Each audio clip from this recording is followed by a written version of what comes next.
and welcome to Better Smarter Learning with this edition with Lenka Koppova. Hi Lenka, how are you doing? Hi there. Hi. Yeah, I'm great. Thanks for having me. You're very welcome. So just to introduce this session, Lenka is a social media strategist and general badass social media consultant, and she also runs Cambridge Social Media Day, which was in 2018 with your first inaugural event, and then there is now a reoccurring one in 2019. So we're very much looking forward to that. But also Lenka runs meetup groups, which happen, are they monthly now, Lenka, or more? And they're twice monthly. We actually have one daytime and one evening each month. Yeah, and that, so generally I invite people on who are entrepreneurial, and Lenka, what she's done very much with social media that I haven't seen anybody in Cambridge doing is, like Joe Glover we had on, who's built up a meetup marketing following. Lenka has done the same in social media space, and very much what she does is she has experts twice monthly, and she really has built up an amazing following, where consistently having 30, 40, 50 people consistently to events. So I study these types of people, wondering how do they get that consistency? Is it purely by hard work, or are there other tools that we can learn? So that's a bit about Lenka. And just to say thank you to our sponsor, who is Passion Toolset, which is a toolset for initiative fatigue for coaches, leaders, and students of learning. And the toolset breaks down and permanently shifts mental blocks by using daily tools that identify those small bad psychological habits, and then it gives you tips every day to increase your daily high-performing habits. So that's our sponsor, and thank you very much. And now we will get into the podcast. Now we have Lenka here. We also have a live attendee as well, which I noticed was Katerina. You know, Katerina, if you want to ask any questions, some people just want to listen. Previously, I think Lenka was saying to me, how many people did we have on last time? I think there were about 4 of us on last time. Some people want to chat and ask questions, and they'll contribute to the panel, and then others just listen, and then a lot of people do then listen to the recording. So hi people who are watching the recording, we hope you enjoy. So Lenka, let's kick it off. I know we had a phone call yesterday, which I always like to do. What stories are you going to share? What's relevant to you? What sort of value do you think that people would benefit from? So, you know, the context for the discussion is better, smarter learning, and let's give it some direction. Let's go back. You've been working and living and providing value in the UK market now 6 years, over 6 years. Half of that working for somebody else, freelancing. Half of that working for yourself, and you know, and as I said, put the hard work in, and now you have a following on social media in Cambridge. So let's go back. You know, what kind of, for you, what were some of the lessons back then, 6, even, you know, a few years before then, before you came to the UK? What were the learnings that made you think, yeah, I'm improving my self-awareness of business, and now I know I need to go to the UK market? Like, why? What made you start to in social media and then to bring the UK market? Yeah, it's more of a very random coincidence that I ended where I ended doing what I'm doing. Back in Czech Republic, where I come from, at uni, I was studying journalism and economics. So the whole idea was that I will be a journalist. I will be writing kind of economical, finance, business articles for maybe magazines like The Economist and Financial Times. But then doing some school projects, volunteering, getting some part-time jobs as part of my degree, I kind of got into working with small businesses and seeing that none of them actually know how to do marketing properly. And it was just about when social media started to become a thing for businesses, when Facebook and Twitter, LinkedIn were just about to become a thing. And I was like, well, there is this free tool called Facebook where we can actually promote our business, where we can get out there and connect with our target market and audience.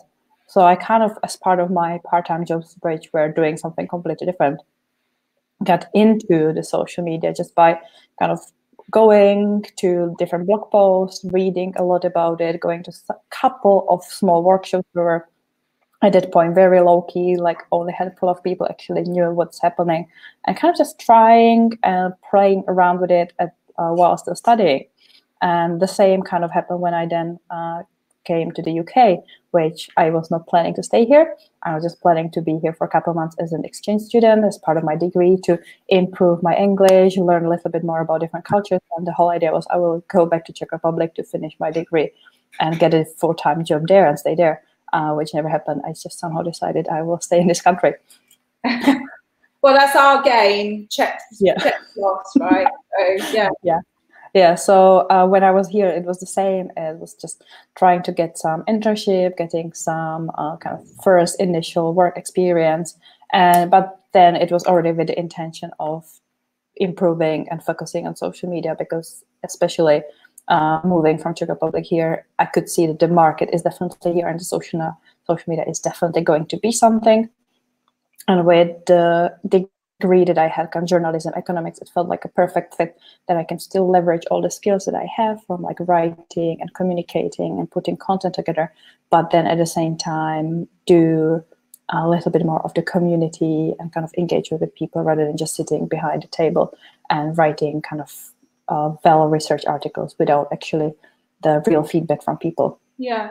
So why did you want to stay? Was it just the culture, or because you could see a real demand for the narrative, like you say, journalism, and then the social media side? Was that why you wanted to stay? It was more just a personal fit. It was more about, I could feel that the culture, that the people are actually more suited, that I am more suited here. I always felt like I don't belong in Czech Republic. I always felt like I find really hard to connect with people, really hard to get into the community, get involved. Just, it did not feel right. And the moment I moved here, even when it was just for a couple of months, I was like, oh, actually I like this country. I like the people. I like the culture. So I was like, I will see for a couple of months, maybe a couple of years. And the moment I moved to Cambridge, I was like, yep, this is home. This feels like this is where I belong. Yeah, well, someone's got to like us. I mean, we're all a bit strange. Yeah. No, some of us are lovely, just like Joe's lovely, happy human beings. Positively lovely. Yeah. Positively lovely. I always get my words mixed up. Yeah, it took me a while, but yeah, it's positively lovely. I have to repeating that in the morning. Yeah, shout out to Joe. Yeah. Yes, exactly. Yeah. So do you? I mean, like back then, because when you start up your own business, do you think you needed a certain amount of courage to do that, or do you think that we all just start up and we have this idea of what it is to be an entrepreneur, or create a following, or find some skills that you can sell, provide value to people? What do you think? Was it purely just, I'm going to follow my interest and it's just going to be like an organic process, and I'm just going to try and fail along? If I have to fail, then I'll keep going. Yeah, something like that. So I always kind of deep down knew that I would like to be on my own, because my mom, she has a part-time job that she's doing on her own business, and then she's employed, and she's always been kind of halfway there, never fully committed to doing it on her own. But I could see the benefits that the part-time job was adding to her lifestyle and her life. And it was like, oh, okay, one day, was always one day, I would like to have something on my own. I would like to do something on my own. But obviously being in a new country, with new culture, with new rules, with new language, I was like fresh from university. I was like, I'm not old enough, I'm not experienced enough to actually do it. But then working for other people, working in companies, it just never felt right. I don't know if it's just me that I'm not made for being employed, if I just did not find the right company, or if it's just me being too, I don't know, stubborn, independent, just straight thinking in my own ways. Yeah, I always struggled kind of really fully, again, belong, even though UK was feeling more comfortable, felt like home, still working within an organization, felt like it's not 100% me, it's not giving me 100% opportunities for me, and I'm also not giving 100% of myself because of certain restrictions. So then I was like, I knew that ultimately one day I would like to be freelancer. I would like to be on my own. I never saw myself as an entrepreneur. I saw myself, I just like to do what I'm doing here just for myself. But then kind of the universe has a slightly different timeline for me, because they're like, nope, you're doing it now. You're not waiting 5, 10, 15 years of experience. You're gonna give it a try right now, because, well, if you fail, that's nothing bad will happen, because, well, the worst case scenario, you will find a full-time job somewhere, wherever it is. Or the really, really worst case scenario, you will move back to your family, which is still there.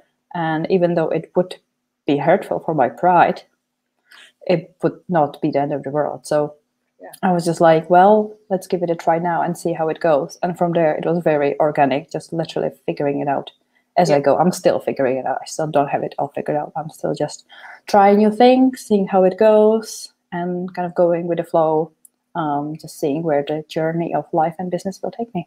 Yeah. So what do you think's made you different, or a formula that you've stumbled upon? Like, because you've got the meetup group, Cambridge social media meetup group, and it's very well recognised, well attended group. Whoever I speak to in Cambridge has heard of it and knows that you get really good speakers there and good subjects.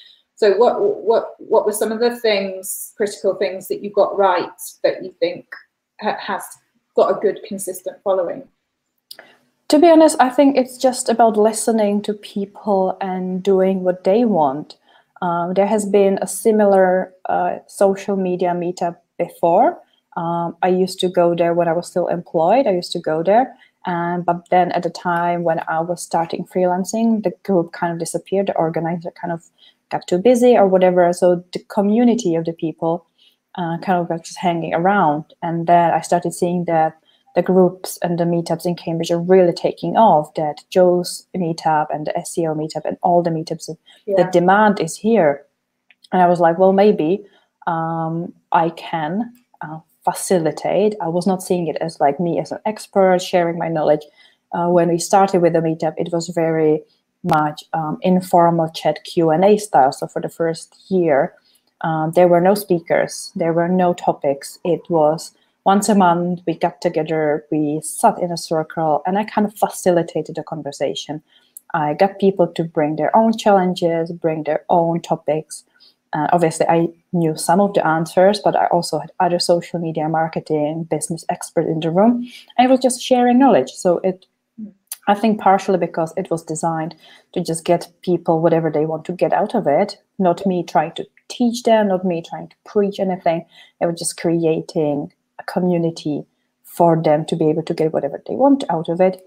And then the moment in the first year we started growing, and the demand for a little bit more structure, because then you can't facilitate open circle conversation when you have 25 plus people. So it kind of required a little bit more of structure. But it was all about, I had people, I had them on Meetup somewhere, so I communicated with them all the time, like with surveys, with questions, like, do you want this, do you want that, would you like this, would you like that? And always looking at what the people, kind of listening to what the community wanted. And that's what I'm still doing. People want workshops, they want a little bit more hands-on, in-depth advice. I will do the workshops. They want to learn about this topic, I will find an expert, bring them on. So it's still not about what I want to get out of it. It's not what I believe they should be doing or what they should focus on. It's about what they need and just facilitating to their need.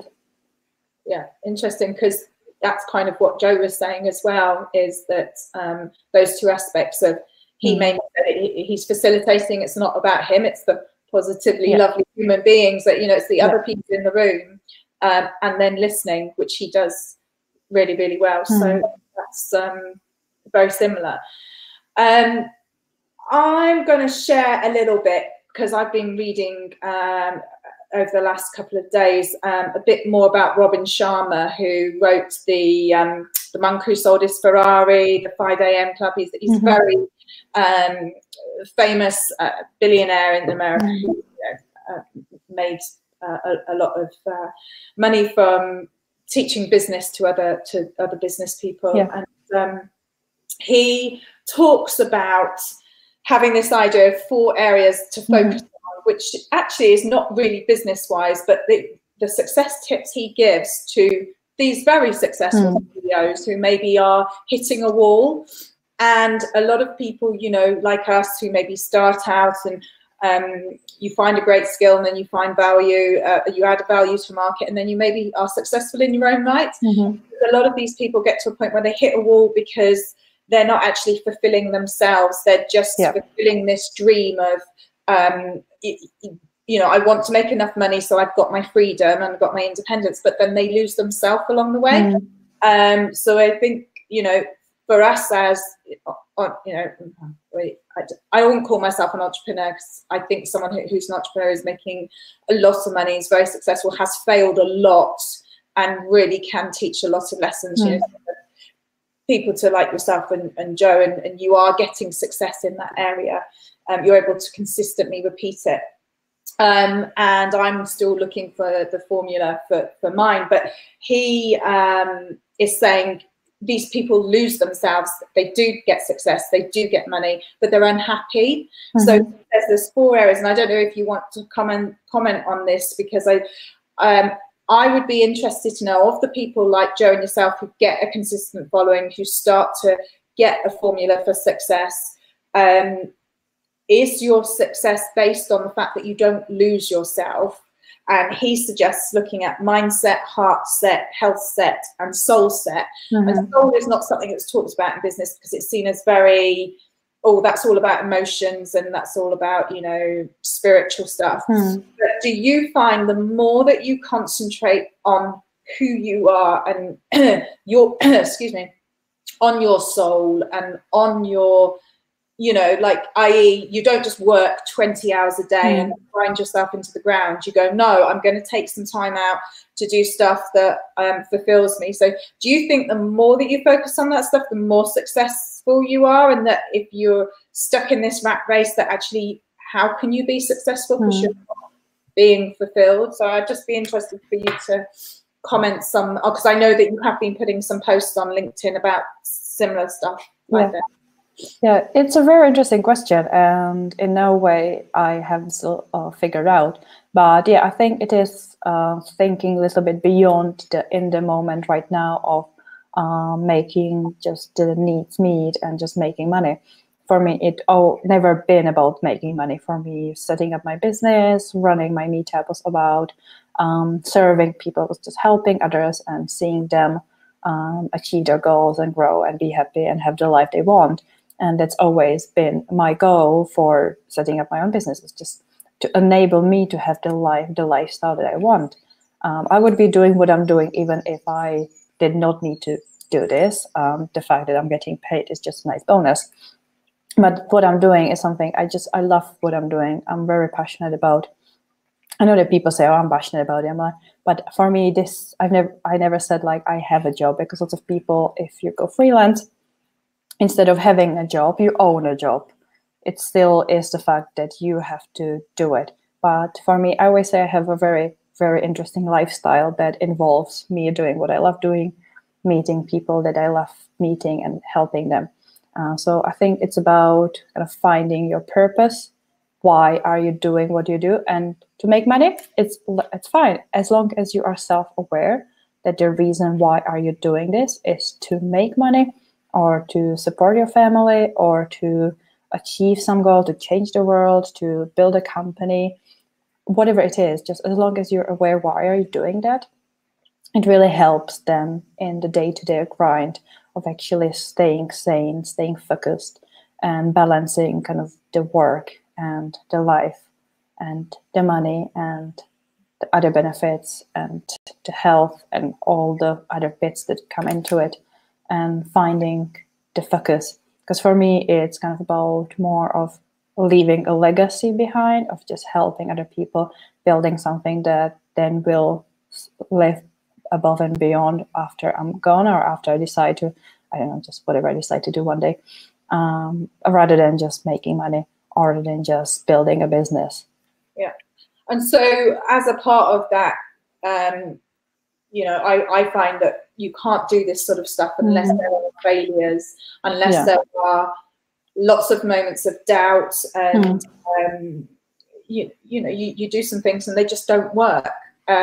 So what have been some examples of that for you, where you've tried stuff and failed, and how have you dealt with it? Have there been, because obviously there's got to be a lot of uncomfortable moments if you are pushing yourself and you are looking to get a business where you learn from your environment, you change and you adapt and you grow. There's got to be feelings of being uncomfortable, or else you're just not going to be a sufficient enough business owner to provide value to other people. So what examples of that have you encountered along your way?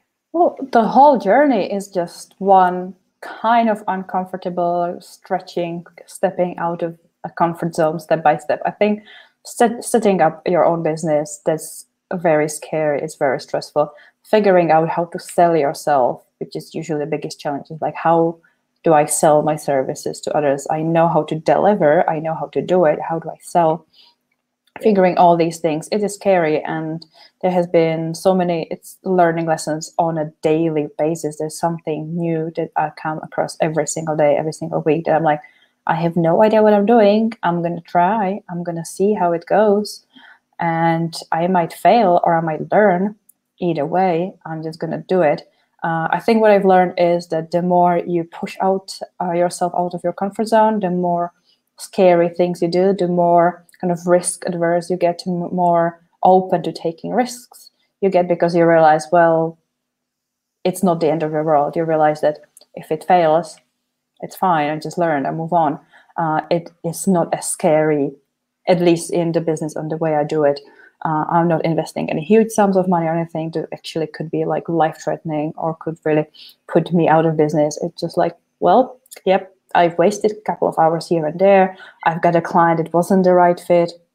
I've done some marketing campaigns that did not resonate the way I expected. I've done some tactics that maybe, yes, this is not the right for me, for my target audience. But it is just about trying and experimenting and seeing how it goes, watching the results and adjusting. And it's one of the reasons why I love social media, because social media, there is no right or wrong most of the cases. There is just things that do work a little bit more than the others. And there are some best practices, but most of the time, every single business is individual, every single customer is individual, and it's just about finding the right formula that works for you, for your business. And it's all about just experimenting and adjusting and trying and learning. Yeah, I know. I was just thinking about the time I met you when you did a review of my social media, and you very much tailored it to me and to why I was doing what I was doing, what was, and really understanding me. And I think that's kind of what you do well, and that's why you have been successful, is because you don't just go in with a set formula. You want to know why people, what's their purpose, and then they very much tailor. Like for me and you and I, we said LinkedIn was my market, and and you said just forget the rest of them, and I was like, oh my god, but I've been posting on each channel, and that's really scary. And I think you kind of nailed it there with the thought that occurred to me when you said what you said, is we have no certainty as small business owners who are looking to build up that scale of being able to take ourselves out of the equation, like you say, serve a market and grow it enough that you can outgrow this one person. And it's scary because week to week you've got nobody to pat you on the back and say, yes, you're doing it the right way. And like you say, you might try a marketing project or whatever, it doesn't work, or it maybe just doesn't hit the right, but you have just got to keep going. Obviously know your market, like you say. And even with like my book, I think in my mind, I did my training course that's based on the book, and I had loads of success, and everybody loved it, and they're wanting to buy the book and everything. So I thought when I wrote the book, I'd write it, and then loads of people would just want to buy it. And it's like, it doesn't work like that. You have to go and talk to people and talk to a set market, and then educate them. I think entrepreneurs, you've then got to educate your market why they need your stuff. And give some value, like what you're doing, how you're serving with the groups, provide. And then the social media day is genius because, you know, you're going to get your branding even more out there and more value, more serving. But it takes so much time. So anyway, I'm not going to go on, but I do totally agree. I think the thing in my head is, which is scary and which makes me feel uncomfortable all the time and makes me feel like I'm doing it wrong, is the uncertainty. When you go to a job, you know, you go and you get paid and you feel good because you get paid. Whereas like, you know, us consultants, you have to make it work. Make it work, baby, or else no one else is, you know, and then it's just the, oh no, I've done it wrong, but maybe you haven't, but you just yet haven't reaped the rewards because that's maybe 6 months in advance. You know. Yeah, but for me, it's I always think about it the other way around, because for me, I had a job and I had a full-time job and I thought I'm doing well, but my senior management did not think I'm doing well because the culture fit was not right, because they thought that my English is not good enough, because I was not complying to the unspoken rule of working an hour of overtime a day because you spend your lunch break surfing on Amazon or playing table tennis or talking, because I was there to work and then leave. They did not see that I'm working hard enough. They just did not think I'm good enough. So literally, one of the reasons why I started my own business was because I was fired because I'm not good enough to work within a company, to work for them.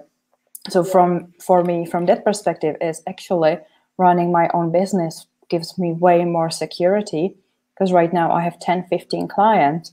If 5 of them decide to not stop working with me, I still have 10 of them who work with me and I can pay my rent and I can pay my bills. But if a company decides that that's your only one client, if your only one client who's your full-time employer decides that they don't want to work with you anymore, there's no one else. And you need to go through the whole job hunting, interviews all over again. On the other hand, if you have a business, if you have some sort of a funnel, if you have some sort of awareness, it's much easier to pick a 1, 2, 3, 4 smaller clients, get a project here and there, and get something in the pipeline, get something to work on straight away, much faster. So for me, always having my own business where I'm in charge, I decide where to go, what to do, who I'm working with, and I'm in charge of my own destiny, and kind of I decide if I'm good enough in a way. Obviously, my clients decide if I'm good enough, but then I can tailor my clients and I can tailor my services to them, and to always work with the people who actually get me, who understand me. So for me, always having my own business felt a little bit more secure than being employed. Wow, that is such a good example to use, because I think, you know, so long ago was I employed, because then I had children in between and then had lots of little startup companies. So it seems an age ago, but I felt secure. But I think that was at a time where I just followed rules, and that was the best way to do it. And I think you're absolutely right, because, you know, I think people say they're unemployable once they go into doing what we do. I'd probably be the same if I did go back, because then I'd start thinking with my head rather than like you say, why have I got to sit here at lunchtime just playing on Facebook or something, when, because I'm the same as you, I prefer to just work through. If I'm working, I'm in a zone, and I would rather work all the way through and then leave early because I want to go do something, you know? And I totally agree with you, Lenka, and hopefully it's changing and companies are paying attention now. Absolutely. Employees want to work a different way. Like, some people want to work really, really early in the morning, or some people want to work late at night or whatever. So that's a really good example. I'm glad you brought that to my attention, because I was definitely less aware when you know, I was in my 20s and working for an employer. I saw that as the safe option. And a lot of people still see that. And I'm not saying that everyone needs to be a freelancer. For some people, yes, having the security of you will go somewhere and you will do your 9 to 5 and you will get paid and you will go home. You will not need to think about your business. You will not need to worry about your business. And for some people, it absolutely suits them. They're great at what they're doing, but they don't want to have the hustle, and they don't want to have the stress and the additional worries of, will I have enough clients? What do I do all that? But for me, it just never was enough, not seeing the full picture, not being involved in the full picture, just having, these are the tasks you do, don't question them, just do them. Just was not suitable. I never felt like this is the right thing, this is the right fit for me. So I'm not saying everyone needs to be a freelancer, but from my perspective, being freelance is actually more stable and more secure than having a job. Yeah, absolutely. And it fits because you like to do a lot of traveling as well. So I really respect that. You know, I love traveling as well. And I think that's a great idea that you can travel and work. Lastly, because we got we've just switched over to 3:30, so we're on the half an hour. What would you give as a last bit of advice for anybody tuning in? Katrina on the line, and anybody who watches the recording, Lenka, or what would you say? You know, if you could like go back in time, would you advise yourself a couple of things? You know, because I always find this question weird, because for me, I feel we've got to make the mistakes to get what we've got. So if we were going back in time to advise ourselves, then we wouldn't then go make the mistakes. Yes. You have to have that pain to kind of go, I'm not going to do that again. So maybe I should like word that question a bit differently. But you know what I mean? What would you advise some of the people here who maybe have seen you about Cambridge and run the Cambridge Social Media Day? Some snippets of advice that they haven't spoken to you personally. What would you say? I would always say it's about the people you surround yourself with. The fact that you start your own business, the fact that you're freelancing, it doesn't need to mean that you need to go it alone, that you are on your own.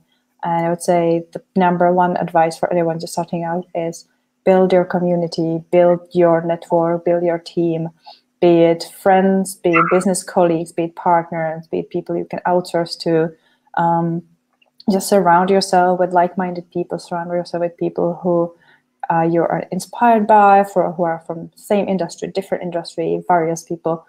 So you're not alone, and you have people you can turn to when you have a question, when you're unsure, when you just need a little bit of pick-me-up, because yes, starting your own business can be very lonely, can be very scary, and the one thing that most people will miss is having the team, having the colleagues.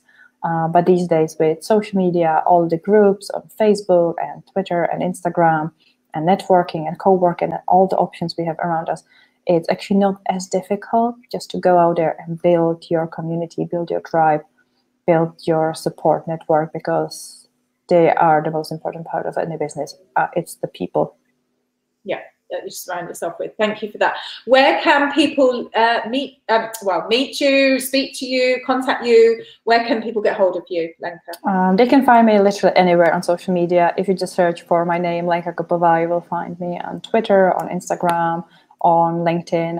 You can find some social media related tips and tricks and blog posts on my website, lenkakoppova.com. If people want to learn a little bit more about the events and the stuff we're doing here in Cambridge, it's all about cambridgesocial.media. We have meetups, conferences, workshops, some online resources there as well. So yeah, everyone is welcome. Looking forward to meeting new people. And learning some information off you about social media and networking in business. Thank you so much. This has been Better, Smarter Learning with Lenka Koppova. And thank you so much for spending 30 minutes with me, Lenka, sharing some of your advice and stories. Thank you for having me. It was great. I'm happy to answer any questions if people have. Just pop them into the chat box. I will be keeping an eye on it later on, just to see if there's anyone watching the replay who has any questions. Good points. That's a very good point. You can just do that on the right-hand side. So yeah, thank you very much. I have actually learned some more stuff, and that's the whole point of this channel, is learning stuff every day. So thank you, and I will speak to you soon. Speak soon. Bye.